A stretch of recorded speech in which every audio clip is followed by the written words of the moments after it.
Um, so I am Richard McCoy. Thank you, Penny, and thank you for the Ecological Landscape Alliance for allowing me to speak today. I'm a relatively new member to the ELA, and I'm happy and very proud to be part of the Ecological Landscape Alliance. A bit of background on myself before we get started. I started in the green industry back in the late 80s and early 90s. Yes, that's better. So I'm just going to move forward here. So I started again in the landscape industry, doing things in the traditional sense back in the 1980s and early 90s. We had, again, started my career as an arborist, and we did, applications of synthetic pesticides, spraying tree canopies and killing every pest in sight that was on the property. From there, I moved on to a landscape company, a very high-end landscape company, where we did maintenance designs and installations, again, in a conventional sense. And I started my business in Richard McCoy Horticultural Services around 1995. And again, that was conventional, traditional, in the same sense that most folks were managing their landscapes. So in 2005, there was a lot of talk in New Jersey anyway, a resurgent talk of doing things with organics in mind. And we decided to make that leap. And since 2005, we've been maintaining our gardens organically, our turf we've been managing organically. We've been using 90% native plants, mostly species whenever possible. Also just recently became an AGSA, certified AGSA, American Green Zone Alliance, New Jersey's first certified company. So we're proud about that. And that's sort of the role that we feel like we're taking as a leader in this type of landscaping. Obviously some of the things we do too in our company is pay attention to soil health, and all those things that I'm sure that the Ecological Landscape Alliance has, in their webinars in the past, have taught you folks about how to start right and do things right from the ground up. So now we fast forward to where we are now, and over that time, I've noticed a lot of things in the industry that have not necessarily been what I think up to par and what we could be doing as a service industry, providing a premier service for our clients and customers of the green industry. So today what we're going to talk about is from nursery to installation and beyond. We're working in a deficit model, landscaping in a deficit model. And for me, what that means is, and as we're going to learn, you guys will learn from this talk, is that to me, it seems like everything we have to start from behind the 8 ball to get started. Our plantings have to be sourced from far away. There's no nurseries that will, native plant material. You have to get that from some distance away, although that obviously is building in momentum as far as getting locally sourced plant material. And then the most important part is obviously soil, and then the actual planting of. So things we'll talk about today are what happens in a landscape nursery, the root collar, the root collar of the problem, and things of that nature. Is what we'll get into as we talk today.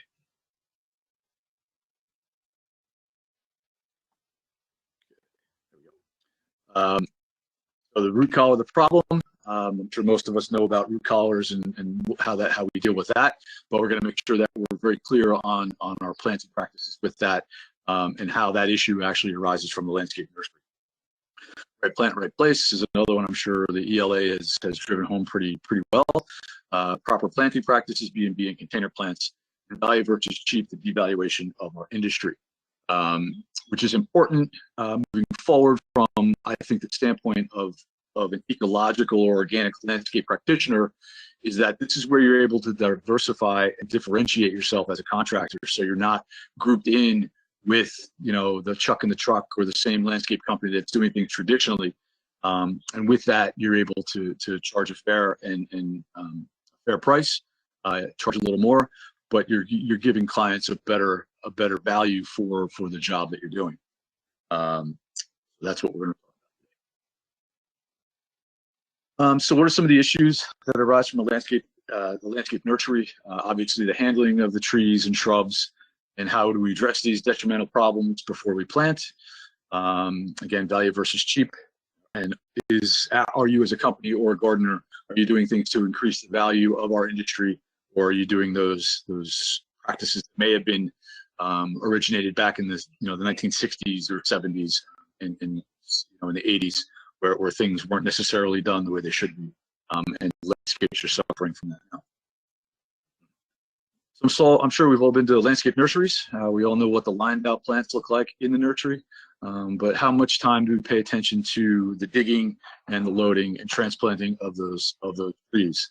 So this is probably your very common landscape, and I'm just going to mention real quick. I'm at a client's property where they're having some construction done. So if you hear saws and backhoes and things like that in the background, that's what's going on here.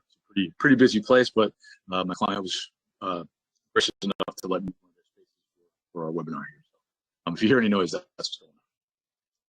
So here's a very typical landscape nursery. You see the rows furrowed up, piled up on top of the root collars. You see the bamboo stakes, and the trees are basically one and the same. There's no root flare. There's no root collar. It's just a straight stem right into the ground. Where we work in New Jersey, mostly the Princeton area, this is one of the landscape nurseries that we'll deal with, and this is Halka Nursery. They're in South Jersey. And this is the way a landscape nursery's trees should look. They should not have soil piled up on top. The root flare should be exposed. If you can see my cursor, I mean, you can point to any one of these trees as far as the eye can see, and those root collars are exposed in the nursery. So this is obviously a benefit to us when we get trees that are in this condition when they're brought to us from a landscape nursery. And that's just a quick review of that root flare. Tree spades, not for, not against. They are a necessary evil in our industry. The property I'm actually working at now, there's a contractor who's transplanting some large trees, and they're actually digging them by hand and drum lacing the old-fashioned way. So certainly we had a conversation about that lost art that they're performing today. So again, tree spades are a necessary part of our industry to keep moving, keep costs down, and we all understand that. So when getting a tree from a landscape nursery that has a tree spade, dug by a tree spade, things I look at in this picture, maybe you've noticed already in my little introduction to this slide. The lower branches have been removed. The cuts are bad. They're inappropriate. They're stubbed off. For me, if I was to look at a plant material, white spruce, I believe these are, and I was to purchase a white spruce, I would much more prefer the two in the background on the other side of the fence to have the full scope down to the ground level. The other issue you notice here is you'll see there's grassy weeds or some sort of grass plant growing up against the trunk. And to me, that indicates that no soil has been taken away, and most likely this tree is being dug too deep, and thus will be planted. So as trees are dug, they're being in cages. You can see as these trees are lined out here, ready to go on the truck, the bottom of these balls are sort of them are compressed. Is here to the left, further up the hill here, compressed, which, as we know, is not a good thing. As the tighter the root ball in transit and subsequently getting it planted, the better off that plant's going to be. So, where are we getting our plants from? Are we visiting the nurseries when we spec our plants? Are we picking the plants? Do we know what that nursery is doing prior to us getting our trees in our landscape? And this is where the idea of landscaping in a deficit model comes from, because we are not really clear on where most of us are getting our trees and shrubs from, and so we don't know what that grower is really doing as far as their practice. I'm sure we've been to a large wholesale retail nursery or retail wholesale nursery that has the bobcat here with the tongs on it, and if the operator is not proficient at using this piece of equipment, this is when the root balls will get crushed, and that gets to our landscapes. A lot of times the root ball may be compromised. You can see just off the top left here, white pine, that root ball has been crushed. So obviously we're again starting from a deficit in planting. I suggest that this probably is not the best way to handle a couple of trees. Maybe one at a time, second person there, keeping those trees upright. And so that they're not rubbing up against each other. So we get our trees off of or from a landscape nursery. How do they get delivered to us? How are they loaded onto the truck leaving the nursery, and how are they transported to us when they get landscaped? A couple things I'll point out how this is not an optimum way of loading trees on a truck and trailer is that the straps are, follow my cursor, pressing down on the tree trunks, possibly bending this one, pressing down on the tree trunks, wrapped in between the branches, not optimal for planting of trees. Different truck, you can see the same issue. The straps, trees are bent.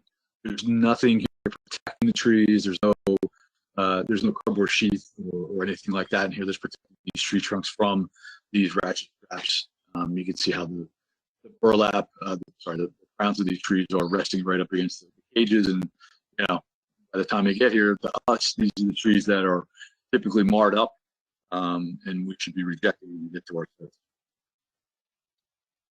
A little bit better practice, I would say these tongs probably do a better job in the sense that they're going to distribute the weight of the pressure on that root ball, so it won't be crushing in one spot. It'll be much more easy first. Again, a better loading job here with the protection on the trunks of the trees. Again, maybe the strap there is in a good spot. You don't see the rest of the trailer. That may be appropriate there. We'll examine that a little further in the next. Obviously, if you're going down the road, this is not what you want your truck to look like. You want to make sure you put a tarp on it. Mesh tarp is preferable, not the poly tarps. Poly tarps will have a tendency to burn if in the heat. So we want to go with the black mesh or type of mesh.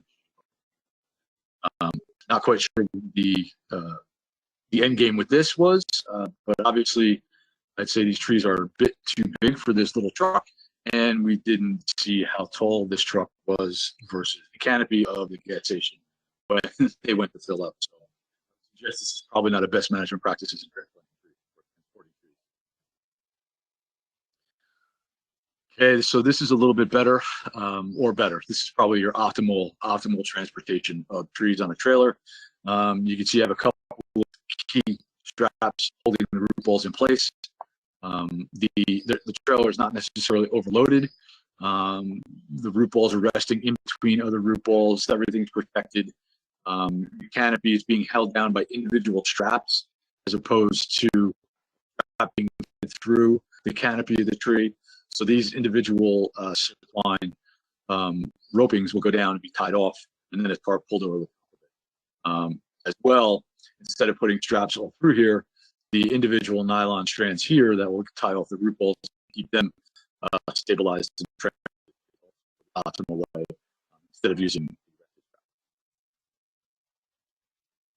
So when we're moving personally, once we've gotten our trees from the landscape nursery and we're bringing them down the road, obviously this is the tarp I was referring to.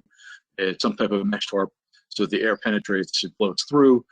Make sure it's nice and tight, which this is. You see the top. It wouldn't be careful, obviously, going down highways 60 miles an hour, give or take, that tarp is not loose and hitting the trees there and damaging them before you get to your site. If it were me, I would prefer to have this tarp covering more of this plant material, so that the whole scope of that canopy is in the tarp. Always better to tarp more than tarp less. Here's your truck in a truck getting into trees, but he did a good job tarping them. What I would have done here, if this was one of our trucks, is I would have certainly put a piece of cardboard or some of the corrugated plastic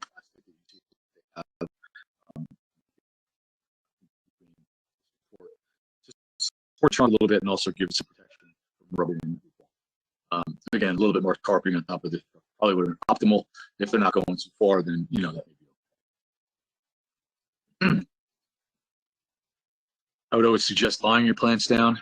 If you're putting too much pressure, even with a mesh tarp like this on top of it, you do run the risk of damaging the canopy that grows on top of it. Young, even if it's old, if it's fragile, you could break it.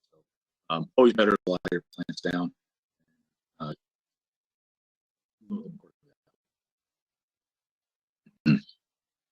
So again, I assume that I'm speaking to a knowledgeable group,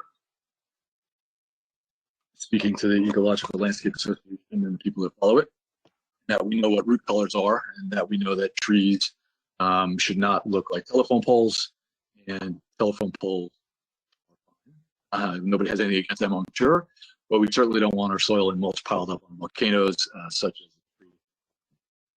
trees look like telephone poles like this, though, like this one does, into the mulch, the soil and mulch. We know that we have a root color issue that we have to deal with.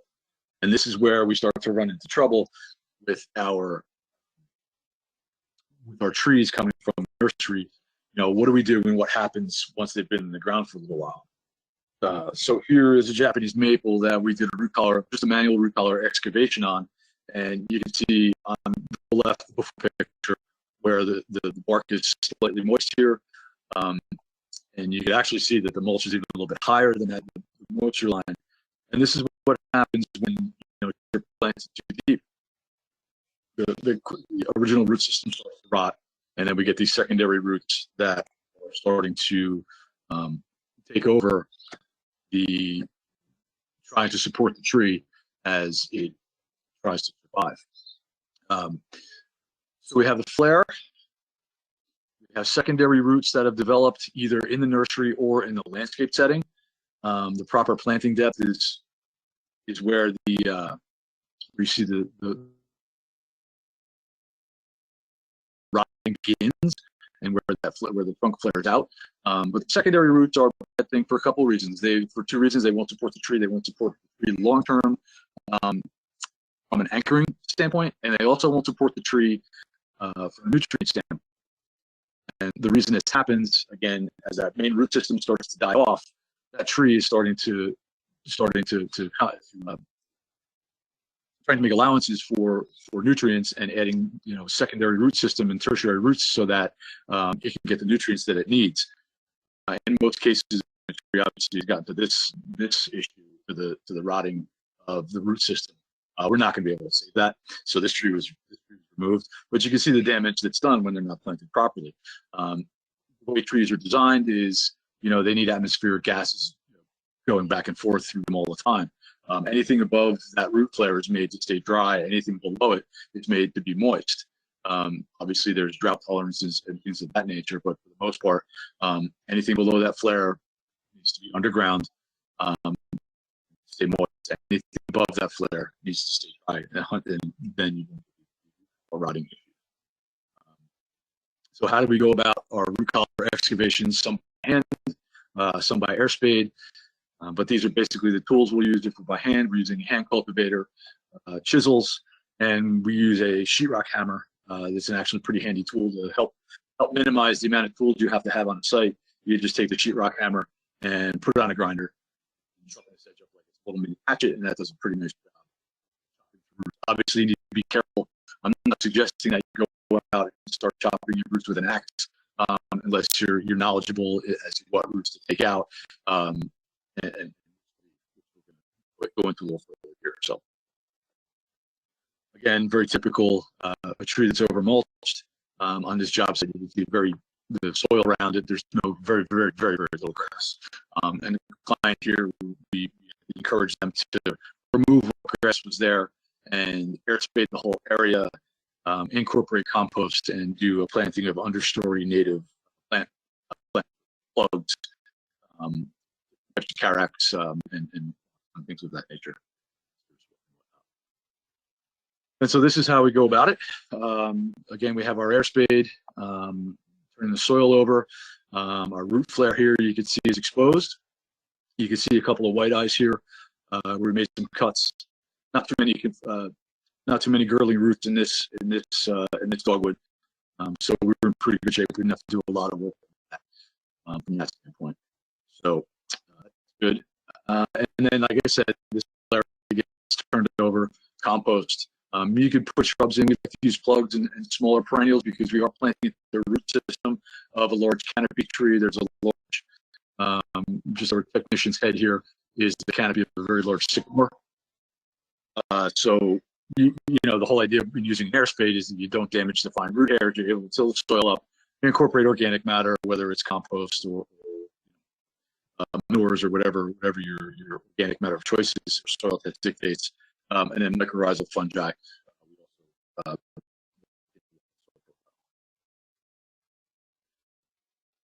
Here's a different issue. You can see the ivy on the left encroaching on this I believe it's white pine. What we did here in this situation is we ultimately pulled the vines off. Sandra also pulled the vines off, and we were able to remove that girdling root. Now, there's a couple things to notice when you do something like this. Is there are two things. One, how included is that root system? And two, is it included, and or are you able to pull it out of here once you make the cut? And if it's not included, if you don't see that callousing and the two growing together, the trunk and that girdling root, you're able to make appropriate cuts to remove a section of that root root system, that girdling root system. So be careful. We were able to do that. This in particular, we had to use a chainsaw to make that cut, and it's not common that we'll do that. It happens fairly often, but you can see the pressure this girdling root was putting on the pine here.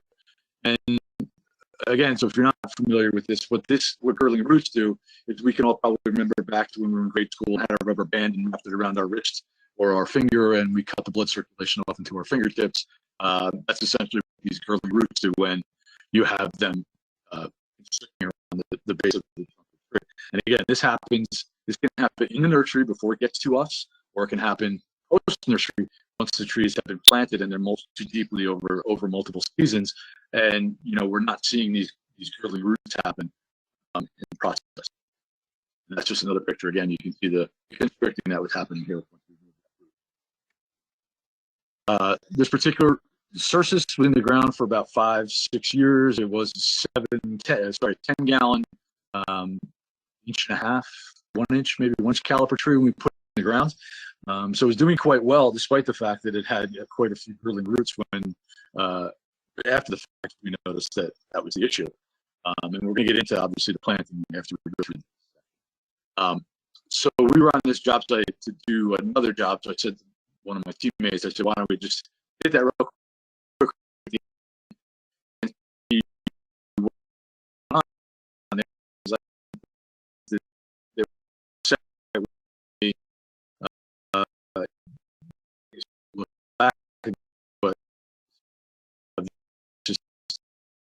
Was visible. So we went right with me and didn't feel right there.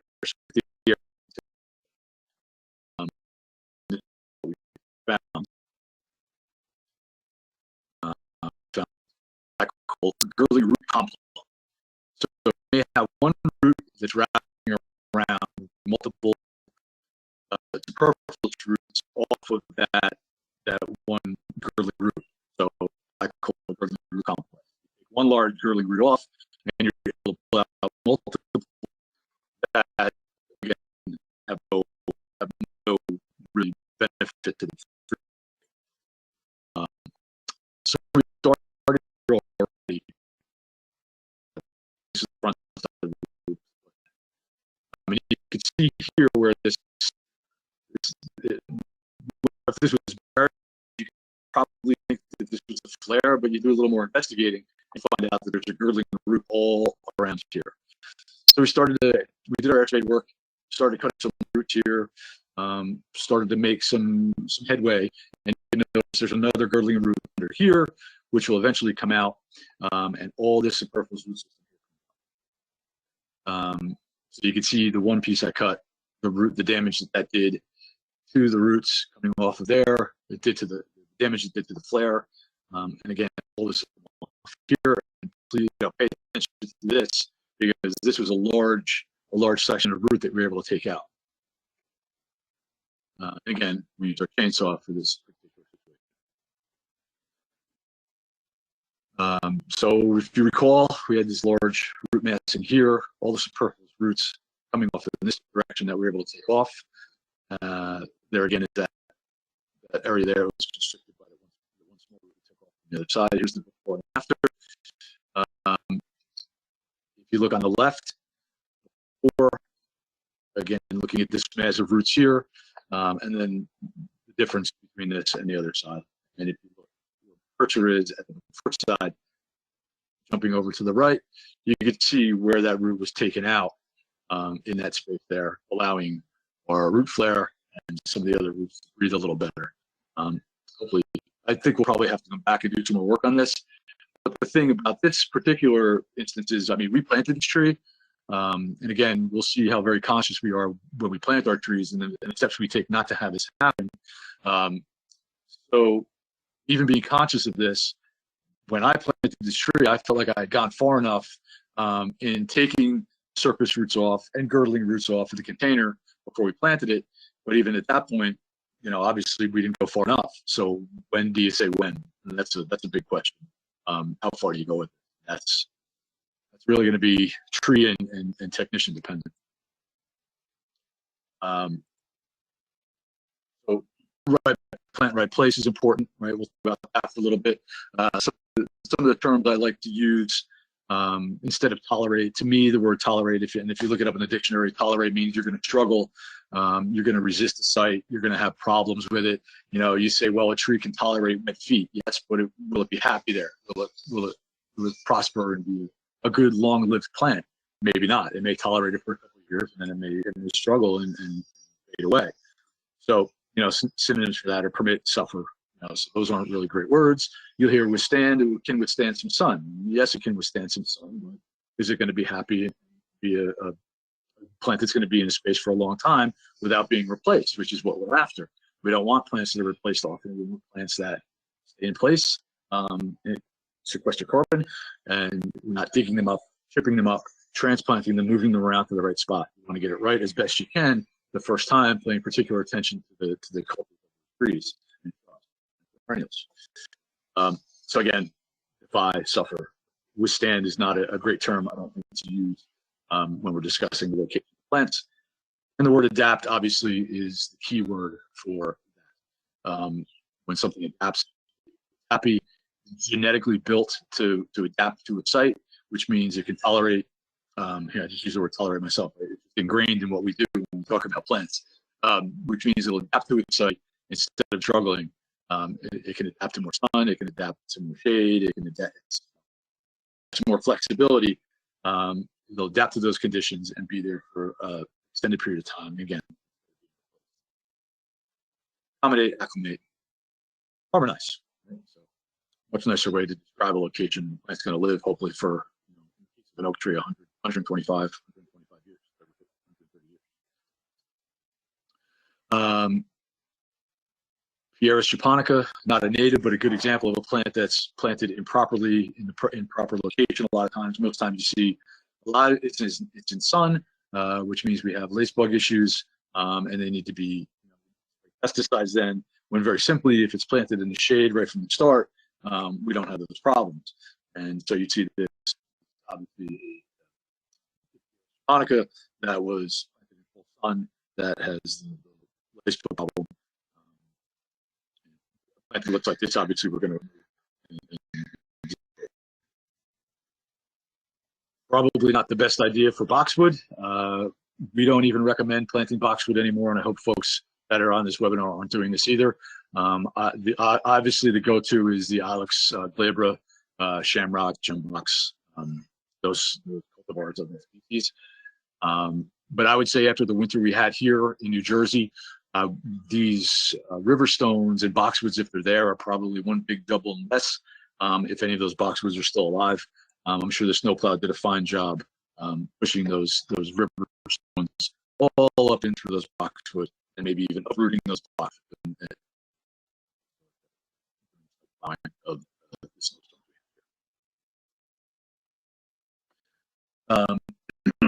So as a reference, the ANSI A300 Part 6, planting and transplanting from the ISA, International Association of Arborists, is a real good standard to go by. And this is where we start to touch on some of the things about elevating our industry and showing and educating our clients how to do something the right way. You know, the $400 tree by somebody who's going to plant it properly versus the $100 tree, which is, with the truck in the truck, we're going to take that tree, throw it in the ground, leave the cage, leave the wrap on, too deeply, and the tree has to be replaced in a year. So all these things that we're going to get to towards the end of this is what these kind of things, these reference materials, whether it's this, whether it's the NOFA Organic Land Care Standard, whether it's the Rutgers Best Management Practices Manual, those are the kind of things that you can take to your clients and show them that, these are the appropriate ways to do it. And this is why it might cost a little more to have us on your property. Plus, when you're doing things this way, you can guarantee your plants a little longer, and also too that helps with the cost a little bit, because, well, yes, Mr. and Mrs. Smith, we are planting this tree. It does cost you $400, but we guarantee it for 3 years. We would guarantee it for 5. We would guarantee it for 15, because we know we're putting it in the right place. We're taking extra measures to make sure that this plant is planted culturally properly, that is planted suitably at the right height, and doing things soil related that and live for a long time. So these are the kind of things that you have to sort of reframe your sales techniques a little bit when you're discussing plantings with ISA, International Society of Arboriculture. Again, this website, the ISAarbor.com. Dr. Ed Gilman from the University of Florida, Jim Urban, Brian Kemp, Tyson Carroll from the Urban Tree Foundation. These folks do some great work, and again, it's great reference material to take back to your whether it's team members, if you're going to try these type of practices, or if you are going to take them to clients and try to explain the benefits of doing things a certain way. And all the stuff from the ISA here from Dr. Gilman's site, and Urban Tree Foundation, or free source. So they're open source and free to use, so you can help. This is from Dr. Gilman's work. This is sort of what you would be showing your clients, the reasons why you might shave down a root ball when you're planting. And again, we're going to talk about this in a minute. But these are the kind of things that you can show them beforehand, so they know the lengths that you go to when you're making your plantings, and why you can guarantee them a longer period of time than the truck and the truck guaranteed. So container material, most folks might think that we can just take these out of the container and put them in the ground. Not the case. We have to do root collar excavations, what we call cursory root collar excavations, on these as well. So what we'll do is we'll take as much of the soil or planting medium off of the top of the root ball, cut off whatever superfluous roots we can that are above the flare. I believe these 3 were probably taken off. If they're not, they certainly could be. So, this, again, these are the kind of steps we take before we plant, when we're doing containers and B&B. Now, maybe we could have gone a little further with this. Again, where do you draw that line? Because after all, yes, we are trying to do things properly, but we also are a business and we need to be profitable. So that extra cost, being efficient in what you're doing once you develop these skills and these practices, is making them efficient is the key to being profitable. I have an ITEA container, ITEA 3-gallon ITEA. The yellow, obviously a nice clean circle. The black indicates that this is pretty well pot bound and the pot's misshapen. So what do you do with that? Well, quite easily, you take a spade and put a spade through it and start with that. We have to cut these circular roots around the top of the container. Also, if there's any circular roots around the other portions of the container as well. But, this is the best way to go about doing that. A lot of times it's difficult to get these out of the containers to begin with. So, nice sharp spade, always have a grinder on your truck to put a sharp edge on your spades, and you just drive a spade through that container and start with that. So from there, obviously we have more circling roots we have to deal with. So we either remove those circling roots, or if nothing else, we cut them, cut them in a couple of places, 3-4 places, to remove them, or at least loosen them up from that situation, that popular situation they're in, and also scarify the root system a little bit, so the fibrous roots are also reaching out into the soil profile and not just following that same container. Finished planting of your ITEA. You can see there's one piece. A little probably too much of an angle for it to be a little more upright, but nevertheless, this was a circling root that was cut and pulled off of the root ball. There. You can see the top of our root ball is well exposed, not too high, not too deep. Just right, we're going to mulch right up to this level here and keep the mulch off of the crown. So our mulch really just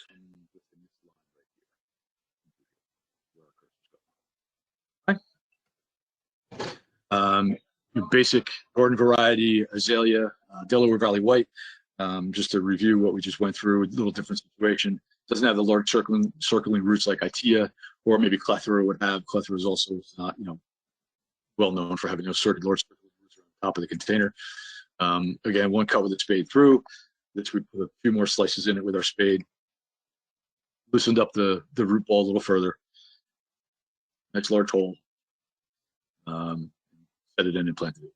One note on amendments: we always try to err on the side of not using too much organic material in our backfill, and let the natural soil just do the job for us. And what we'll do is we'll make sure that we incorporate mycorrhizal fungi into all our plantings, so that we have that soil fungi association as opposed to just the bare root. And that's our finished planting height. I do some consulting work. This was a commercial project, a cherry laurel that I pulled out of the ground. And these are the issues we have with our industry, right? We just go and plant things in the ground, not having much care of whether they're going to survive or not, just to get the check and get the job done. So here's where we should have been planted, and here's where it was planted and mulched. So, again, the nursery industry needs to take a little bit of a hit on this. I'm hoping that folks go back and they go back to the nurseries and say, how come you guys aren't, planting things properly or, presenting to us properly, so that, we have a good product to give our clients. And it's an open dialogue that needs to happen. I mean, I have that with my nursery sources frequently. So we ended up pulling out of this job here. We pulled out, I think it was a total of 320 plants, and it was roughly a $55,000 net loss to whether it was the property manager or the landscape company that had to replace all those plantings. So you take a hit on that when you don't do things the way that we're discussing today. All right, so let's get into how we do some pre-planting. So there's a lot of good things that go on out there. A lot of volunteer work, but I think with that volunteer work comes a lot of education too. I think the folks that are providing the volunteer work are amazing people, and I think they're doing great work. But I think the people that are in charge of these efforts need to give some more direction to the people that are doing these plantings. If you take a look, look at the soil that these trees are being planted in. It's a clay pot. The soil is clay. It's shiny here, so the root system is going to have a difficult time getting through here. Not scarified. Obviously compacted. It's not a great spot for these trees to go in. And we need to pay closer attention to our believe me, I'm all about volunteering, and it's an awesome thing that they do. But as leaders, we need to make sure that these trees, when they go in the ground, they go in the ground for the long term, and not just to feel good for a Saturday morning that we're out planting trees. This is an effort that needs to be long term. And actually, the benefit to these people, the volunteers, would be they could take that knowledge back to their homes and be more knowledgeable when they're discussing this work with their landscape contractor, or if it's a home gardener, they could be more knowledgeable about these practices themselves. So again, another volunteer site, a little better in the sense that, I believe they had their heart in the right place and they were making these wells to collect the water. I don't see root flares exposed here, but obviously the mulch is way too high. You could probably take 90% of that mulch away and still have enough mulch in place for those trees. So again, another good teaching moment for the volunteers, if the people that were facilitating this volunteer work were more knowledgeable about the proper planting practices. And so talking about proper planting practices, how do we go about doing that? The best thing that we found, and we've gotten pretty efficient at it, is taking the cage, burlap, everything off. Again, and the reason I use that guarantee statement before is because we do guarantee our trees for 3 years, because of the things that we're talking about, proper planting practices, tertiary root collar excavations, things of that nature. So remove the cages, remove the soil.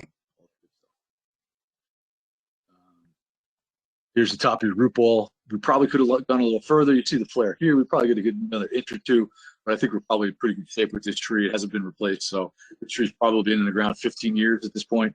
So I think we're faring pretty well. But you can see the lighter mark here. That would have been soil depth.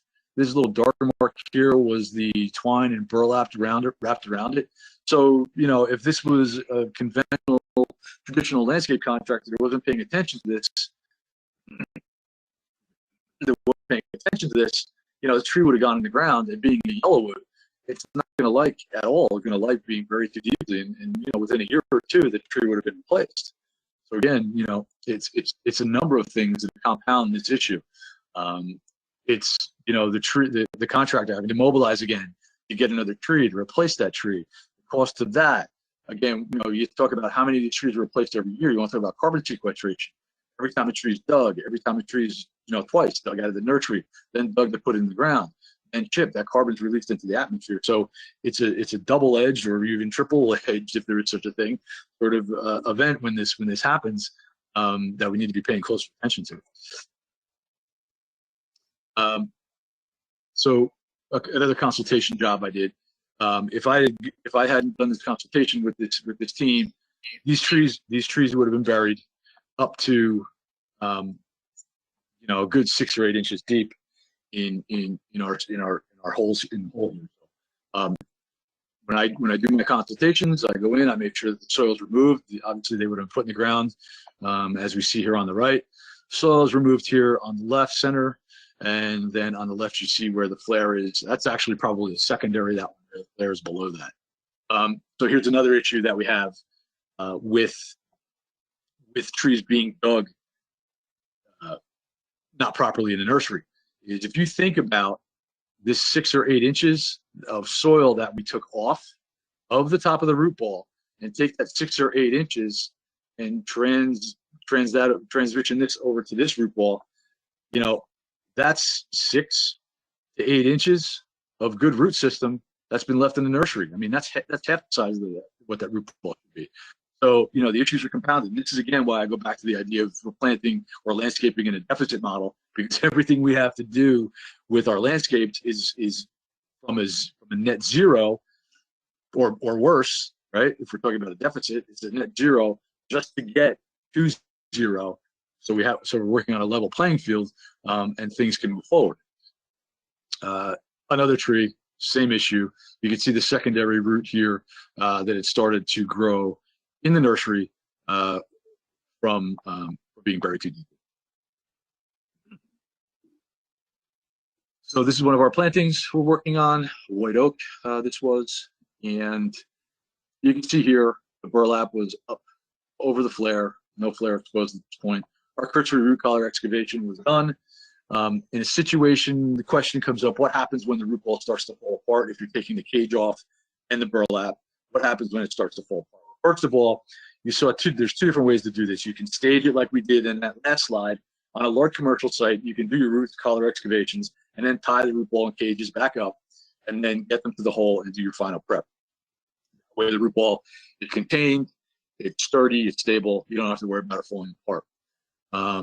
If it's a single tree, 5, 6 trees on a landscape site, and it's just, it's a contractor one-off installation, you can bring it right to the hole, set your plywood around so you don't have to do a whole lot of cleanup when you're done, and then do your cursory root collar excavation that site right there, which is what we do here. So we started again, like you noticed in the other pictures, and this is 98% of our trees we have to do this with. 98% of our trees we have to take this soil off the top of the root ball before. And we always find things when we do that. So it's like a holiday, right? Every root ball is a gift. So when we open this one up, again, we started removing the soil. There's a flare here. You can see this circling root it was probably a 3-gallon container when it was moved up from the nursery, or moved up from the 3-gallon container and planted in the nursery. That circling root was left there, and given another 15 years, give or take, that would have been affecting the flare of the tree. So obviously we cut this off, and that will be a non-issue.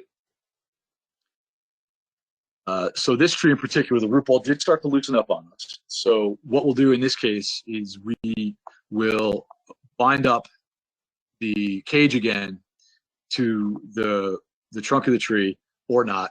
I mean, sometimes we just go from cage point to cage point, and tighten that root ball back up again, get in the hole, and then come back a year or so later and take all this material off once the tree is stabilized. So the bottom of the container gets cut off, bottom of the cage gets cut off, bottom of the burlap gets cut off, and the tree is planted. If this tree had a good solid root ball, once this tree is in the hole, this is cut off, excuse me again. Once this is cut off and the tree is stabilized and removed, and this tree is stabilized in the hole, we will take our bolt cutters and cut the cage all the way off. 3 cuts, 1, 2, 3, right up the top, cage peels off, you cut the burlap, pull the burlap away, backfill it, and walk away. Each one of these trees takes us roughly 5 to 10 minutes. So it's not a huge undertaking when it comes to the benefits that this will give you and your customers. That's the finished tree, obviously planted. Again, we'll come back in a year or so once the tree is stabilized. Remove the top of the cage and remove all this material that's around the color.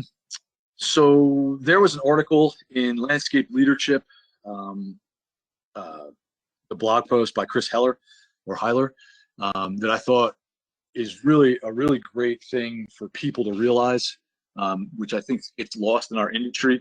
Like I mentioned at the onset of our discussion, we are in an industry of commodity. Everything in most cases boils down to price, which is unfortunate, which is why when you market your company and you're doing this kind of work, it's a benefit because you're differentiating yourself from, the lowball contractor, or like I've said a couple of times, the chuck in a truck that just drives along and, mow and blow, cuts grass, trees in the ground, doesn't pay attention to plant culture, doesn't pay attention to whether it's a native species.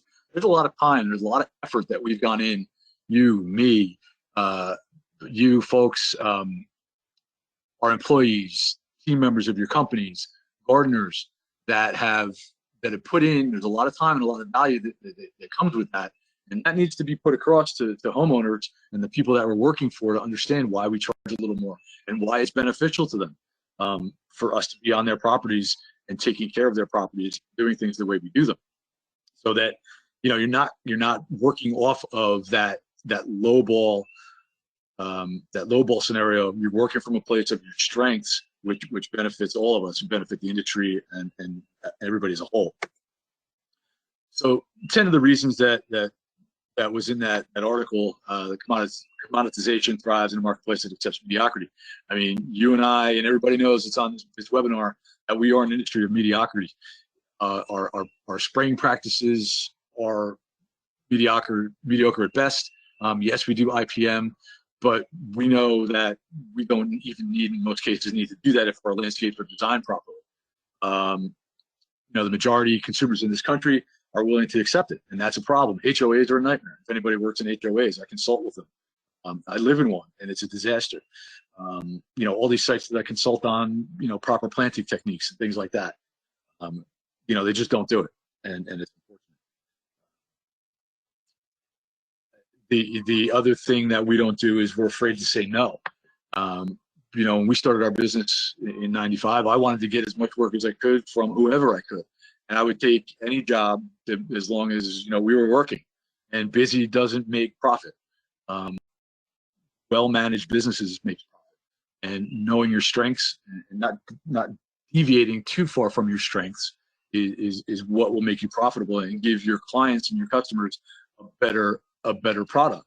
And you have to learn how to say no. I mean, there are many times when I'll go onto a property for a potential customer, and I can tell right away that we won't be able to work for them because their property is full of threadleaf Chamaecyparis. and berberis and boxwood, and they're not interested in removing them. They just want to chew them in the age of their life. It doesn't mean that for me, aesthetically, it's a disaster, but for them, they love it, and it's their landscape, and you can tell they take pride in it. So very traditionally say, I don't think we're a good fit. I can tell you're very passionate and you love your landscape, but I don't work for you because you're going to spend a lot of time. I'm all about educating. Believe me, I love educating people. That's why we're here today. But you can spend a lot of time literally beating your head against the wall, trying to get these practices across to somebody and not have a good fit for your company. It's very important to have that alignment with your clients, with the work you're doing. And again, you have the right to say no, just as they have the right to say no to you. Feel free if you can afford it. If you can afford to say no, it's a good place to be in, to market your company, your garden service, whatever the case is, to people that want the kind of work that you're providing. It eliminates a lot of headaches. We're very fortunate at this point. Like I said, we transitioned in 2005. We're very lucky that we're in a place now that we can market with certain demographic. And, at this point now, 90% of our work are people.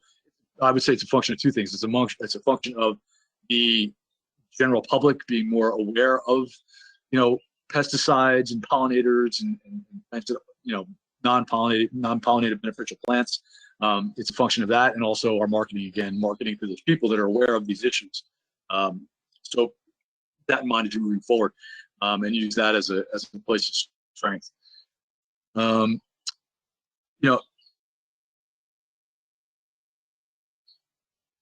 Yeah. So the other important part of that is, like I talked about before, that every time you say yes when you should say no, your net profit drops. Treadmill of sameness. You could drive through any neighborhood, and every property is a carbon cookie cutout cutter landscape from one to the next without very much diversity in those landscapes. In some of our neighborhoods, we are the standout one that has a rain garden in the front of the house, which is awesome. So, but people are coming around, and it's important that folks realize that that as this industry changes and as it grows, folks like us that are using native plants, that are using green infrastructure, that are teaming with forward-thinking groups like the Ecological Landscape Industry, or there's some great ones on Facebook, like the pollinator-friendly yards and healthy yards, and all those groups that are doing great things. Those are the people that are really driving the knowledge-based people that want work on this way, and it's going to change our industry. And folks that do work the way we do, we're on the cutting edge of it. I think it's awesome. So keep doing it. Finally, the companies that do poor job position themselves, insufficient distinguishing of yourselves from competitors. You're just no different than anybody else. You've won awards, quality of work, customer service, certifications. Those are all well and good, but everybody claims that they have award-winning landscapes, that the quality of work is top-notch, and their customer service is great, and they have all these certifications. Now, I believe most of us on this webinar probably do have some certifications, and I would say to that, I would hope that our certifications are different. Being NOFA accredited, that's not a commonplace thing. Having a Rutgers Organic Land Care certificate, that's not commonplace. Being having a green infrastructure certification, those are the things that, yes, they're certificates, but they're differentiators that you can market your services by. Being environmentally responsible, who really knows what that means? So there are a lot of things that need to be cleared up as far as being different in our industry. So these are cliches and they're splashed all over, and we need to try to be different. And again, it comes right down to the bottom line. It comes down to price. So when you're selling your work, when you're selling your company, when you're marketing, market from that place of strength, like I mentioned before, and things that make you different. Starting to get pretty close to we're at 1 o'clock. I know we started a little bit late, so I'm just going to finish up a couple of these slides here, and then I have a few, just a couple of notes to finish up, but we're pretty close.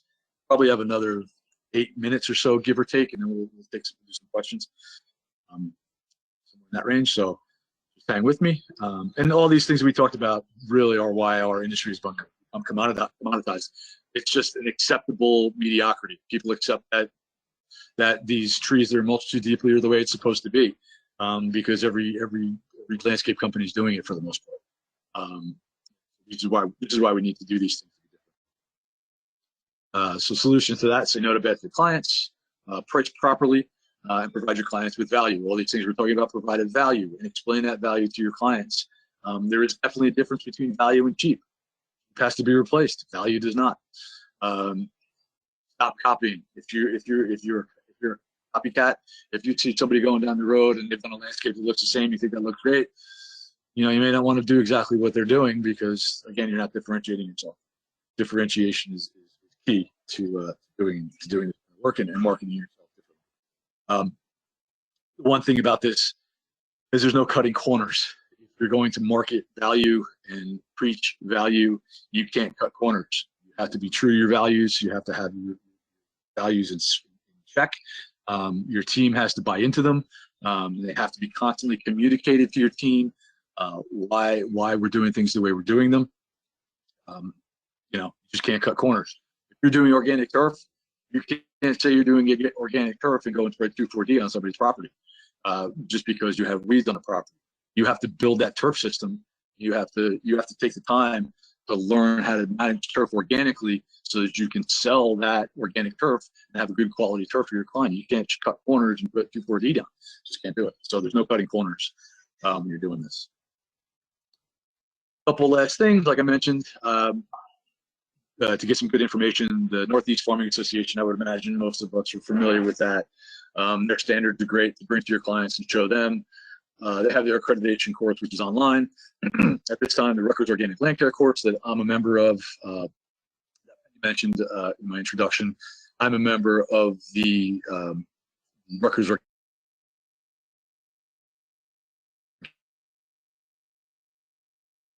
Organic Land Care Working Group that is not currently available. We're working on finishing up some videos, and that will be an asynchronous course once we're done with those videos.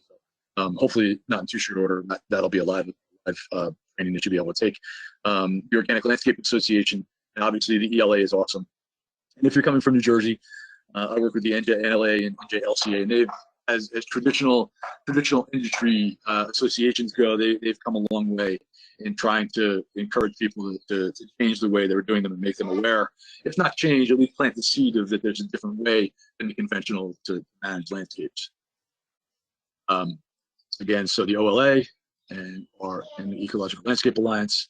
And this is my contact information, my mobile phone, my email, our website, McCoyFineGardens.com. We are at McCoy Horticultural on Facebook and Instagram.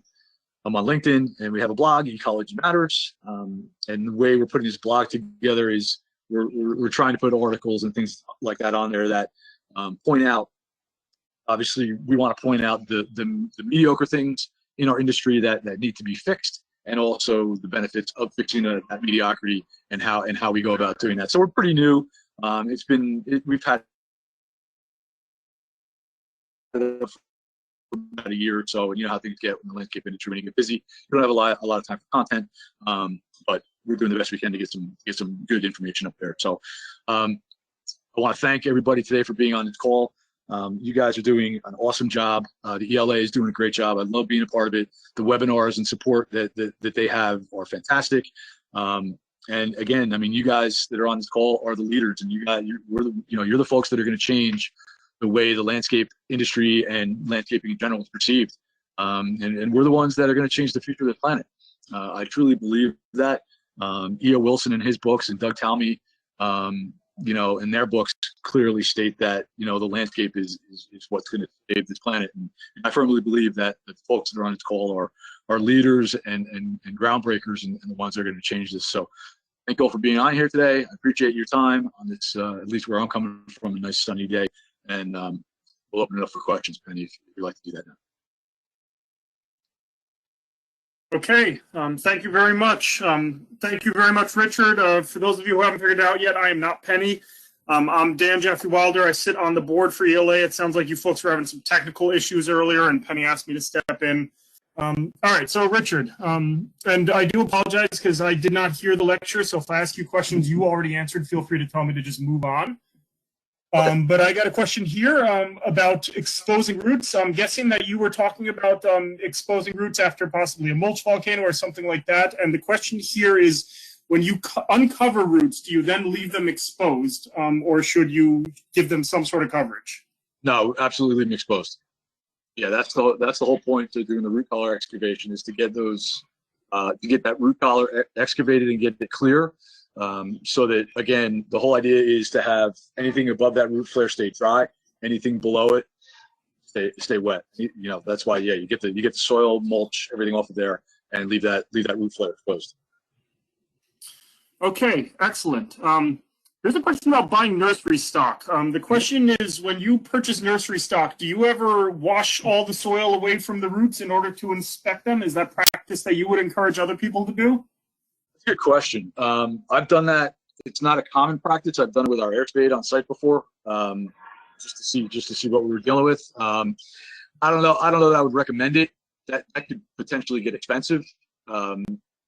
You know, if you're paying $175, $125 even or upwards, that could get expensive. So I think if you do it every now and again, just to make sure that, you know, and again, it's a crapshoot really, what you're going to get when you expose that. You might get lucky and find one that's good, and you might get lucky and find one that's not so good, and really have something that's an example. So it's a tough call on whether or not you want to do that.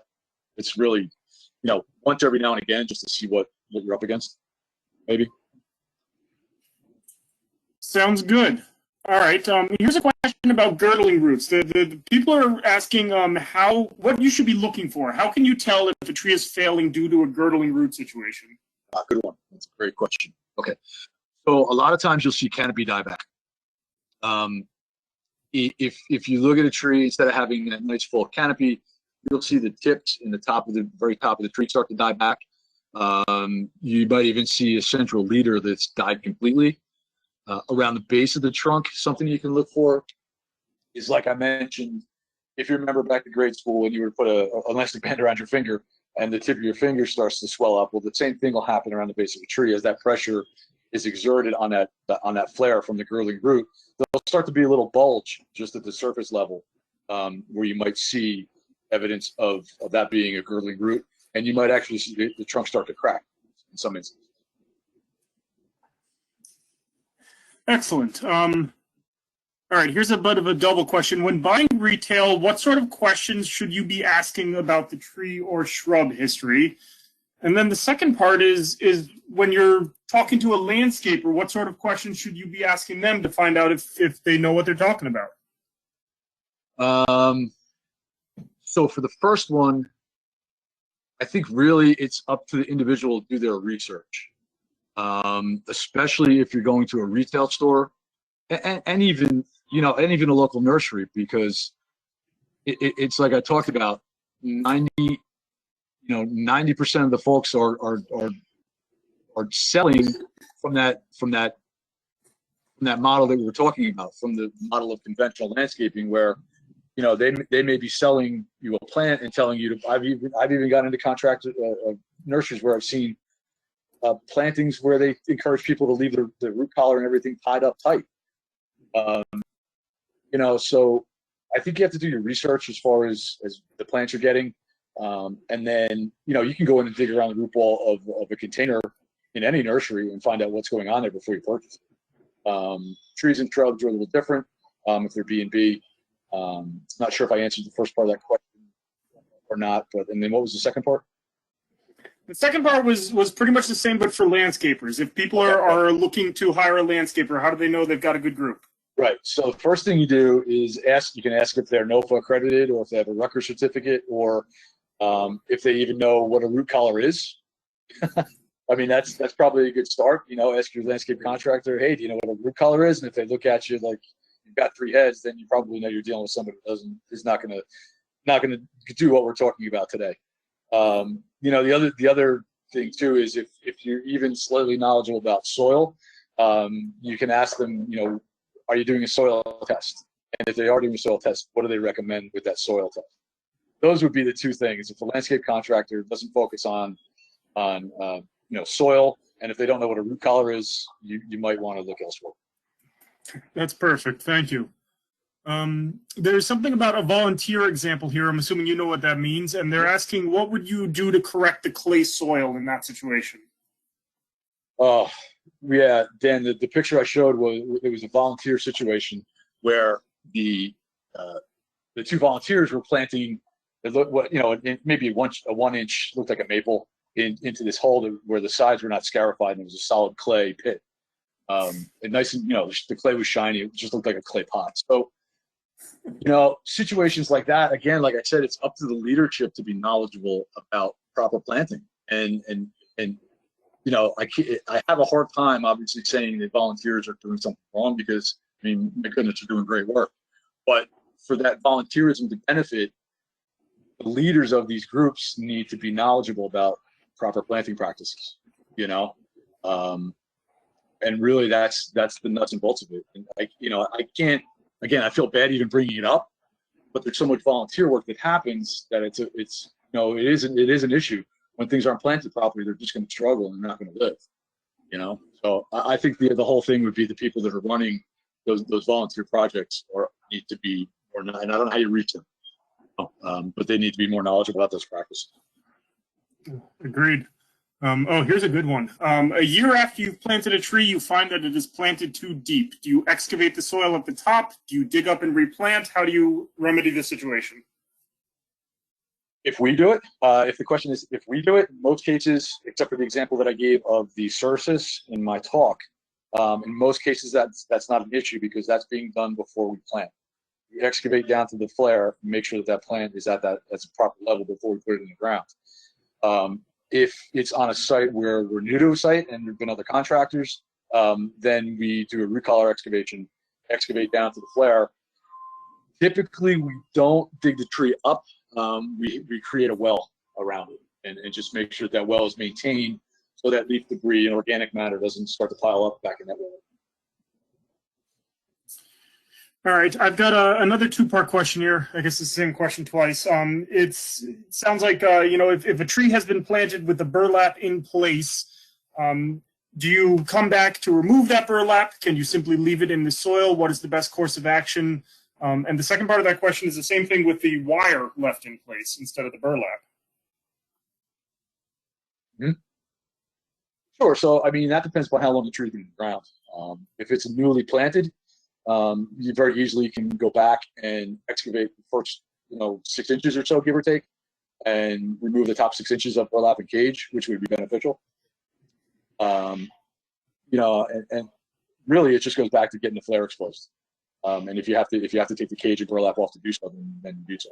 And bolt cutters are, they're the tool of choice, because you just you take a pair of bolt cutters, make a couple of cuts in that cage, and it just peels it off, and then cut the burlap off.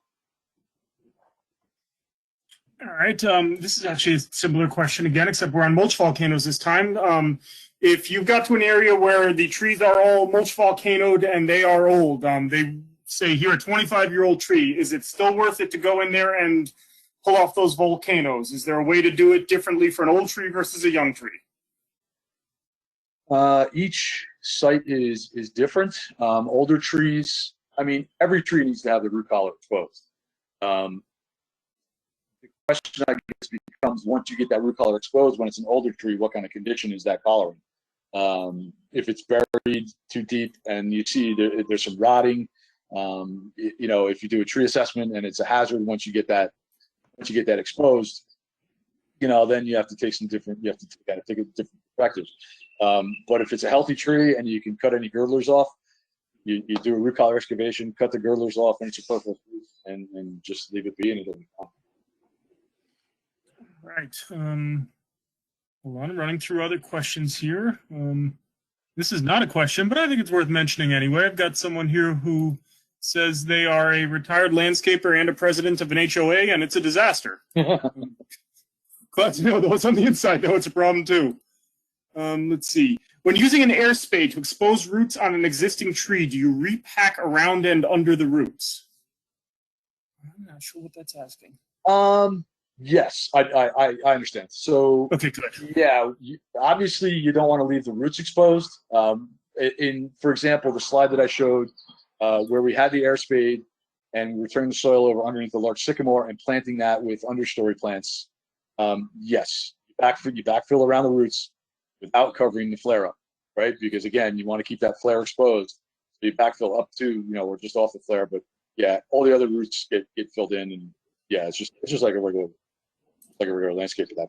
Actually. Oh, here, I'm hoping I'll start a rant from you.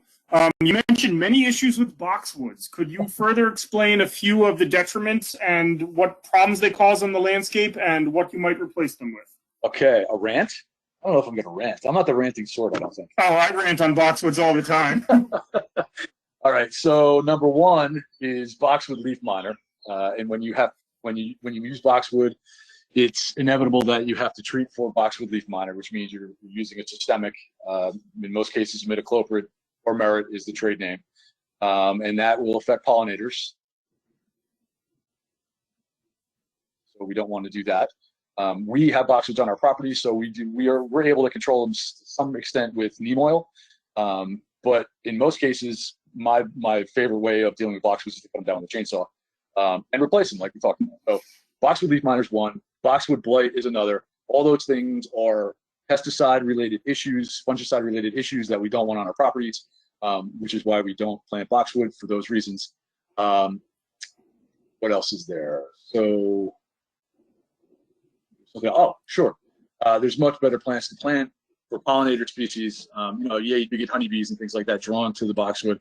But again, if you're using boxwood and you're using imidacloprid, we all know honeybees are not a native species, but nevertheless, you are going to get native species back to those boxwoods, and they're going to eventually kill any species that are landing on them and pollinating. So for replacements, I mentioned that we like to use Iox glaber species, shamrock, gembox. Depending upon the site, you use densa. And the thing about densa is it gets a little taller and can get a little leggy, so you have to prune them properly over the course of their lifespan. Otherwise, you end up with that sort of pop. But that would be the gist, right? There's much better native plants we can use to benefit pollinators. Is it better in general to purchase and plant smaller trees or more mature specimens? Absolutely. We've actually, as much as possible, gotten away from doing especially we find planting oaks. Like we'll use a lot of white oaks. We don't use red oaks in our area because we have issues with bacterial leaf scorch, and the white oaks are a little less susceptible to that. Especially when planting oaks, we find that they acclimate much easier when it's a smaller, whether it's an inch, 7-10 gallon container versus an 1.5 to 2 inch that's been B&B. They just acclimate quicker. Yeah, most definitely. We're on the side of planting smaller and letting catch up to the larger. It takes so long for a large B&B to acclimate that the smaller trees will ultimately catch up. Great. Few last ones here. There's some questions about staking, whether or not staking is still recommended for tree planting. I've got a separate question that I think is well connected about a tree that has already been planted and staked last fall. And the question is, when do you remove those stakes? Okay, so Dr. Alex Shigo wrote a great book a long ways ago on new tree biology. And Dr. Shigo and Dr. Gilman from the University of Florida that I mentioned talk. They both advocate for not staking, and we don't stake trees unless it's a very windy site and it has a large canopy and may be like a sail and pull the tree over, or an evergreen in a windy site. Typically, we don't stake if, in our planting practices, like we said, we take our root balls apart and they fall apart. Then you have to sort of resort to the bare root style of planting. Then we'll stake, but you have to stake loosely. You don't want your trees staked tight. They need to be loose so they can move around in the breeze, so that the roots can get, that helps to get the roots anchor in the soil. So no staking. If staking, it's minimal.